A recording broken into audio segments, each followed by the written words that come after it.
মাননীয় স্পিকার তিনি বলে গেলেন যে ইতিহাস না বদলায় এবং বারবার ফিরে আসে। হ্যাঁ, ইতিহাস বারবার ফিরে আসে, কিন্তু কখনো বন্ধুরূপে কখনো বা শত্রুরূপে। তার প্রমাণ হচ্ছে ফ্রান্স আর রাশিয়ার যুদ্ধ। কারণ যখন বিশ্বযুদ্ধ হয় একে অপরের বিরোধিতা করলেও তারা কিন্তু বর্তমানে একই সাথে তারা রাজনৈতিক প্রেক্ষাপট থেকে কাজ করে আসছে। মাননীয় স্পিকার তারা বলছেন যুদ্ধ পুনরাবৃত্তি ঘটে। হ্যাঁ, যুদ্ধ পুনরাবৃত্তি ঘটে, কিন্তু সেটা শুধুমাত্র তাদের রাজনৈতিক ক্ষমতাকে পুঞ্জীভূত করার জন্য একটি প্রতিহিংসা হিসাবে কাজ করে। মাননীয় স্পিকার লক্ষ্য করুন, তারা আজকে কাশ্মীরের দ্বন্দ্বকে প্রধান করে বলে দিলেন যে এটি নাকি ভারত পাকিস্তানের দ্বন্দ্বের মূল কারণ এবং এটি ঐতিহাসিক কারণ। তাহলে আপনি আমাকে উত্তর দিয়ে যান, 1948 সালে যখন জাতিসংঘ থেকে এর সমাধানের জন্য একটি গণভোটের প্রস্তাব করে, তখন তারা কেন এটাকে নাকচ করে এবং এটিকে বাস্তবায়ন করার কোনো পদক্ষেপ গ্রহণ করেনি? মাননীয় স্পিকার আজকে আমরা আমাদের এই প্রস্তাবের বিরোধিতার পক্ষে দাঁড়িয়ে দিতে চাই যে ভারত ও পাকিস্তানের যুদ্ধের কারণ ঐতিহাসিক নয়, বরং পাকিস্তানের যুদ্ধে রাজনৈতিক কৌশলের কেন্দ্রে যে দুইটি বিষয় সবথেকে বেশি গুরুত্বপূর্ণ তা হচ্ছে তাদের উগ্রবাদ এবং সামরিক প্রতিযোগিতা। আমি আজ এই বিষয়টি ব্যাখ্যা করে যাব। মাননীয় স্পিকার প্রথমে আসি উগ্রবাদে। কার্নেগি এন্ডোমেন্ট 2022 এর তথ্য অনুযায়ী পাকিস্তানি যে তাদের রাজনৈতিক কৌশলগুলো আছে সেটি হচ্ছে গভীরতম কৌশল, আর এই কৌশলকে কাজে লাগিয়ে উগ্রবাদী পন্থকে মদত দেয় তাদের রাজনৈতিক দলগুলো।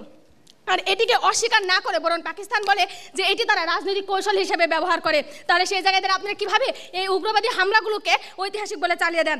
অন্যদিকে যদি আমরা ভারতের দিকে তাকাই তাহলে আমরা দেখতে পাবো ভারত বর্তমানে তাদের ধর্মনিরপেক্ষতা ত্যাগ করে হিন্দুবাদিত্বকে প্রাধান্য দেয় এবং এই হিন্দুবাদিত্বকে প্রাধান্য দিয়ে তারা তাদের ক্ষমতাকে দিনের পর দিন পঞ্জীভূত করে রাখে, জনগণের সমর্থন অর্জন করে। তার অন্যতম উদাহরণ হচ্ছে বর্তমান ভারত সরকার।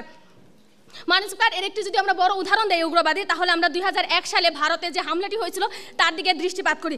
সেই হামলা যখন উগ্রবাদীদের আক্রমণ করে তারা কিন্তু শুরু থেকে বলে এসেছিল যে তারা এই যে উগ্রবাদী পন্থাগুলো আছে এটি ঐতিহাসিক নয়, বরং এটি তাদের উগ্রবাদী যে রাজনৈতিক কৌশল আছে সেখান থেকে করেছে। তাহলে সেই জায়গায় এটাকে ইতিহাস বলে চাপা দিবেন না, বরং এটি রাজনৈতিক তৈরি করে একটি ঘূর্ণিঝড়।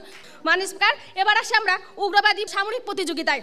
আমরা যদি লক্ষ্য করি সামরিক প্রতিযোগিতা সরাসরি রাজনৈতিক প্রয়োগের ফসল, আর এই প্রতিযোগিতা যুদ্ধের সম্ভাবনাকে বাড়িয়ে দিয়েছে দশকের পর দশক। মাননীয় স্পিকার লক্ষ্য করুন, এর উদাহরণ হিসেবে 1998 সালে যে পারমাণবিক শক্তি পরীক্ষা হয়েছিল, সেই শক্তি পরীক্ষায় নতুন ভারত শক্তি যখন তাদের পারমাণবিক পরীক্ষা চালায় তার বিপক্ষে যে কয়েক সপ্তাহের মধ্যেই পাকিস্তান কিন্তু তাদের পাল্টা পরীক্ষাটা চালায় শুধুমাত্র তাদের সামরিক শক্তি প্রদর্শনের জন্য, কিন্তু তারা এটি জাতীয় নিরাপত্তার স্বার্থে বলে কাজ বলে চালিয়ে দেয়। তাহলে এটিকে কিভাবে আপনি ঐতিহাসিক বলতে পারেন? শুধুমাত্র তাই নয়, পারমাণবিক শক্তিকে তারা আরও শক্তিশালী করার জন্য পাকিস্তান টেকনিক্যাল নিউক্লিয়ার ওয়েপনের মতো একটি প্রযুক্তি প্রণয়ন করে এবং এর বিপক্ষে যে ভারত তার পারমাণবিক যে নীতিটি ছিল নো ফার্স্ট ইউজ, এই নীতিকে বাতিল করে আক্রমণাত্মক প্রমাণ দেয়। মাননীয় স্পিকার উগ্রবাদ সামরিক প্রতিযোগিতা এগুলো যুদ্ধের বীজ বপন করে, কিন্তু সব কিছুই ঘটে বর্তমান যে রাজনৈতিক সিদ্ধান্তগুলো হচ্ছে, বর্তমান যে দলগুলো রয়েছে তাদের নিজস্ব ক্ষমতার ভিত্তিতে। মাননীয় স্পিকার আমরা যে 4টি দৃষ্টিকোণ দেখিয়েছি তা প্রমাণ করে যে ভারত ও পাকিস্তান যুদ্ধ ইতিহাসের ছায়াতলে থাকে নয়, বরং রাজনৈতিক সিদ্ধান্ত তাদের কৌশলগত প্রতিযোগিতার ফসল। তাই এটিকে ঐতিহাসিক বলে চালিয়ে দেবেন না। মাননীয় স্পিকার লক্ষ্য করুন, আজকে যে কাশ্মীরের কথা বলছেন আমরাও সেই কাশ্মীরের সাধারণ মানুষের কথাই বলছি। আমরাও সেই সাধারণ মানুষের দিকে তাকিয়ে আছি, তাদের যে মানবাধিকার লঙ্ঘন হচ্ছে সেই জিনিসটা আমরাও দৃষ্টিপাত করছি।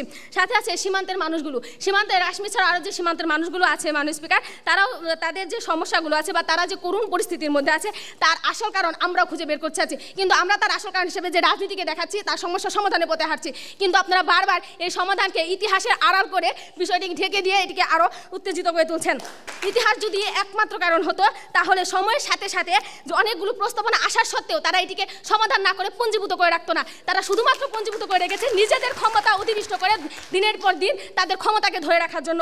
মাননীয় স্পিকার লক্ষ্য করুন, আজকে আমরা কেন বলছি আমাদের যুক্তিগুলো তাদের যুক্তিগুলো থেকে বেশি শক্তিশালী, কারণ একটি যুদ্ধ যখন ইতিহাসে মূল কারণ হিসেবে তারা দেখতে পাচ্ছে কিন্তু আমরা দেখতে পাচ্ছি না। আমরা দেখতে পাচ্ছি ইতিহাস থেকে বর্তমান যে ঘটনাগুলো ঘটছে ভারত ও পাকিস্তানের মধ্যে যে যুদ্ধগুলো সংঘটিত হচ্ছে, এই যুদ্ধগুলোর একমাত্র কারণ হচ্ছে তার নিজ নিজ দেশের রাজনৈতিক পরিস্থিতিকে স্থিতিশীল করা এবং নিজেদের ক্ষমতাকে টিকে রাখার একটি মানসিক দ্বন্দ্ব। তো সেই জায়গাতে আমরা তাই আমরা বলি যে এই একটা ইতিহাসকে বিচ্ছিন্ন একটি ঘটনাকে বর্তমান রাজনৈতিক এর পূর্ণাঙ্গ যুদ্ধকে সমর্থন ধারণ করে না। মাননীয় স্পিকার আমরা বিশ্বাস করি যে ইতিহাসে যে সংঘটিত ঘটনা হয়েছিল সেটাই সমাপ্তি ঘটে, কিন্তু যখন আপনার মধ্যে উগ্রতা ফিরে আসে তখন সেটি সেই যুদ্ধ বারবার ফিরে আসে উগ্রতা এবং প্রতিযোগিতার পিঠে করে। এর জন্য আমরা জোর দাবি দিয়ে বলছি ভারত ও পাকিস্তান যুদ্ধের মূল কারণ ঐতিহাসিক নয়, বরং এটি একটি রাজনৈতিক। এটি এমন একটি ঘটনা যেখানে দাঁড়িয়ে আছে রাজায় রাজায় যুদ্ধ হয়, উলুক খাগড়ার প্রাণ হারায়। ধন্যবাদ মাননীয় স্পিকার, ধন্যবাদ সবাইকে।